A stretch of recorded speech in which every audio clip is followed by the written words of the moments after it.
Nous accueillons Kayla, j'espère que je le prononce bien, que j'ai pas dit, je l'ai pas mal dit, qui va Bonjour. faire, bonjour, qui va faire un entretien, l'entretien, la discussion avec John. À tout à l'heure. Euh, Salut Kayla, merci pour ta patience.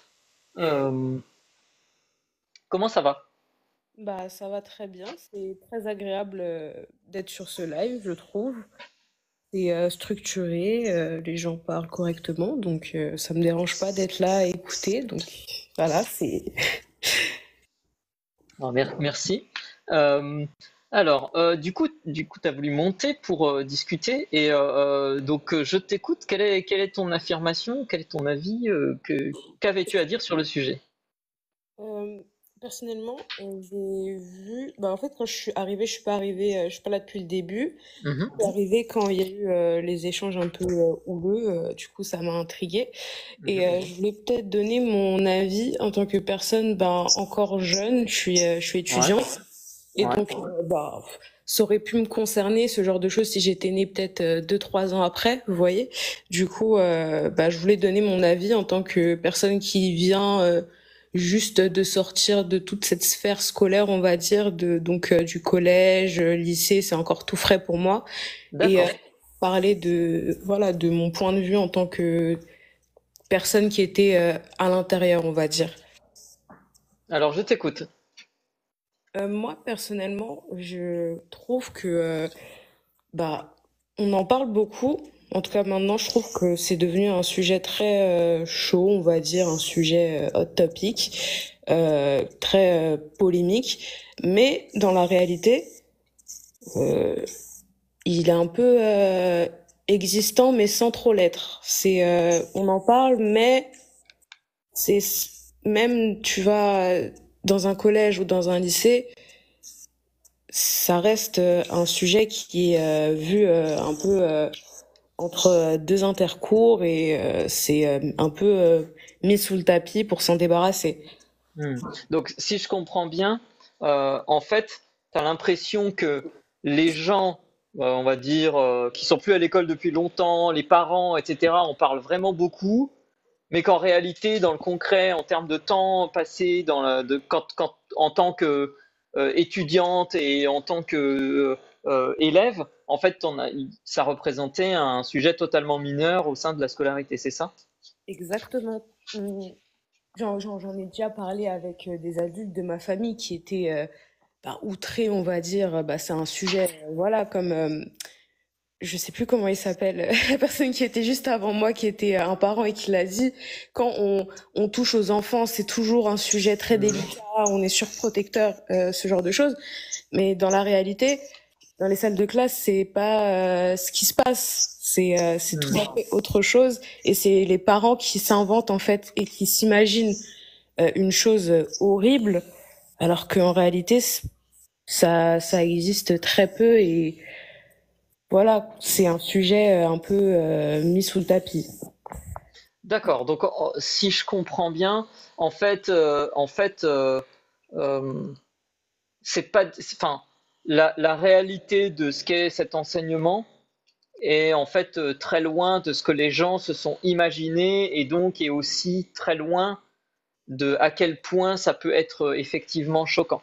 Et du coup, la question qui me vient, c'est que est-ce que tu sais si c'est le cas uniquement pour si cette on va dire le fait que ce soit quasi euh, pas anecdotique mais que ce soit pas du tout aussi important dans l'enseignement que toi tu as vécu, est-ce que tu sais si c'était la même chose pour d'autres gens de ton âge et pour d'autres gens dans d'autres scolarités, ou est-ce que c'est juste toi tu le sais dans le cadre de ta propre scolarité personnelle? Après, j'en ai parlé autour de moi. Mhm. C'est pas juste mon école ou mon quartier où j'étais où il y avait ce laxisme sur ce genre de sujet. C'est vraiment, je parle avec des filles de mon âge, ou même je vois des TikTok de filles qui parlent du comportement de certains hommes au collège ou au lycée, qui Mhm. sont en fait des conséquences de ce manque d'éducation. D'accord. Donc, je crois comprendre dans ce que tu dis que, en fait, c'est même presque trop peu. et que il faudrait qu'on se soit un peu moins considéré, enfin que ce soit un peu moins considéré comme un truc à faire quand on a le temps, cette éducation. Bah, exactement, parce que moi, j'ai peut-être quelques vagues souvenirs d'éducation sexuelle, mais ce que je sais, ce que j'ai appris, les choses vraiment très importantes qui peuvent me protéger, c'est pas l'école qui me l'a appris. Et ça, c'est dommage. D'accord, d'accord. Donc du coup, j'ai un peu l'impression que pour toi, il y a presque une vision totalement inversée entre la société civile adulte qui a fini sa scolarité depuis longtemps et qui s'imagine que ça prend une très grande place dans la scolarité d'un étudiant et d'un élève à l'heure actuelle, alors qu'en réalité c'est l'inverse et que voire même c'est problématique dans le sens où toi tu n'as pas tellement souvenir que des choses importantes en lien avec l'éducation à la sexualité sont des choses que tu as apprises à l'école, mais que tu as apprises en fait ailleurs, dans d'autres contextes, c'est ça? Exactement. Il y a vraiment un choc de génération, je dirais, ou un décalage, parce que bah après, c'est pas de leur faute, hein. Ils vont pas rentrer dans un collège ou Hmm. dans une école primaire pour voir de leurs propres yeux, mais quand tu t'entends ce que ces adultes disent, tu pourrais t'imaginer, tu pourrais te dire, ah oui, c'est grave, on apprend ce genre de choses, alors que en réalité, tu n'apprends quasiment rien. C'est une réalité. Tu n'apprends, t'apprends, allez, je me rappelle peut-être en CM2, donc j'étais dernière classe de primaire, on a parlé pendant une heure séparée, groupe filles-garçons, de puberté. Et Mhm. après, c'était genre fini, c'était genre vers la fin de l'année. En CM2, je trouve que c'est un peu trop tard parce que en CM2, il y a des filles qui ont déjà commencé leur puberté, puisque maintenant Mhm. ça devient de plus en plus jeune. Donc il y avait déjà des personnes qui avaient déjà subi ça sans même trop savoir parce qu'on sait jamais, ça se trouve la famille ne fait pas ce genre d'éducation. Donc voilà.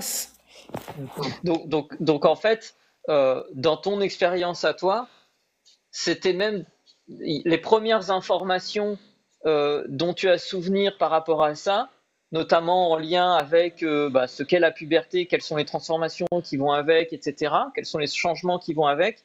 En fait, c'était déjà peut-être presque trop tard en termes de premiers enseignements, parce que bah, d'autres enfants, d'autres élèves pouvaient avoir déjà, être déjà entrés dans cette phase de la vie, et que voilà, il aurait peut-être même fallu faire ça plus tôt, c'est ça?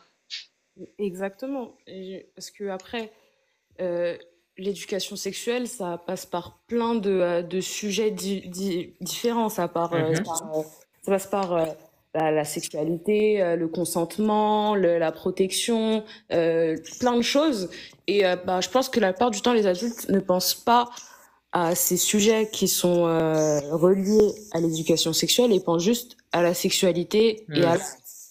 mais par exemple, je vois pas le mal d'aller en primaire et de dire que si quelqu'un veut te toucher et que tu n'as pas envie, tu as le droit de dire non et de rester sur ta position. Mhm. Mhm. D'accord. Et donc, toi, si demain tu pouvais, t'avais une sorte de baguette magique ou quelque chose comme ça, ou si demain, pardon, non, je vais faire différemment. Si demain t'avais une, on te disait voilà, on te propose de faire une intervention télé, radio, journal ou je ne sais quoi, euh, pour expliquer euh, aux parents, aux gens qui disent que c'est grave, qu'il faut pas faire ça, etc. Euh, qu'est-ce que tu leur dirais sur pourquoi en fait toi tu penses que c'est vraiment important et que voire même il faut commencer plus tôt et qu'est-ce que tu leur dirais? Bah, déjà, je leur dirais que c'est pas à quoi ils pensent. Déjà ça, parce que ils vont se faire une vision qui est faussée de ce qu'est l'éducation sexuelle. C'est de ça qu'il faut commencer Mhm. et de dire que ce n'est pas ce qu'ils pensent, c'est que certes, c'est sûr qu'il y aura des discussions que tu auras avec des lycéens que tu n'auras pas avec des maternelles. Ça, c'est logique. Et que si un programme se fait, c'est fait par des professionnels, des gens qui sont compétents et qui veulent pas pervertir des enfants.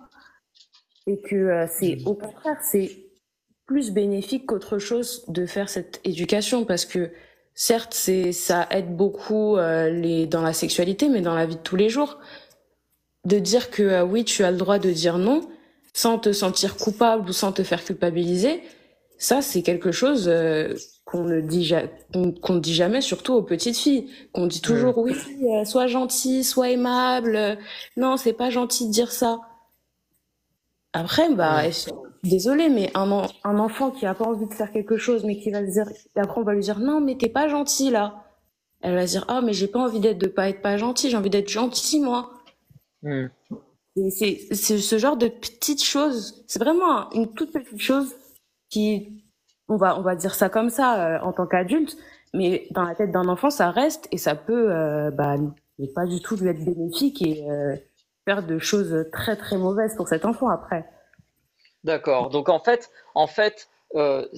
ce que tu voudrais dire à ces gens-là qui sont contre ça, c'est d'un côté déjà que bah en fait peut-être qu'il faut pas se faire d'illusions sur la réalité de ce que c'est que l'éducation et les sujets abordés, etc. Et que peut-être qu'ils ont une vision un peu exagérée des choses et qu'en réalité c'est pas du tout ça. Et la deuxième chose, si je comprends bien, c'est le fait que il y a en réalité, depuis qu'on est enfant, une certaine forme de pression pour indiquer aux enfants que bah, c'est pas bien de pas vouloir faire les choses, etc. quand on demande aux enfants de faire les choses, et que donc du coup, euh, ça a tendance à un peu empêcher, ou du moins on n'insiste pas assez, et on devrait peut-être plus insister dans l'éducation, à expliquer aux enfants très jeunes que, bah, voilà, par exemple, son propre corps, il est à soi et qu'on a le droit de dire non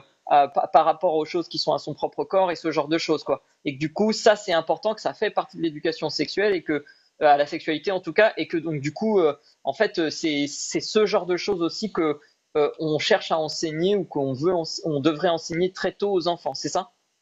Exactement, mais son propre corps, mais aussi celui des autres, vu que Mhm. le consentement, ça va dans tous les sens.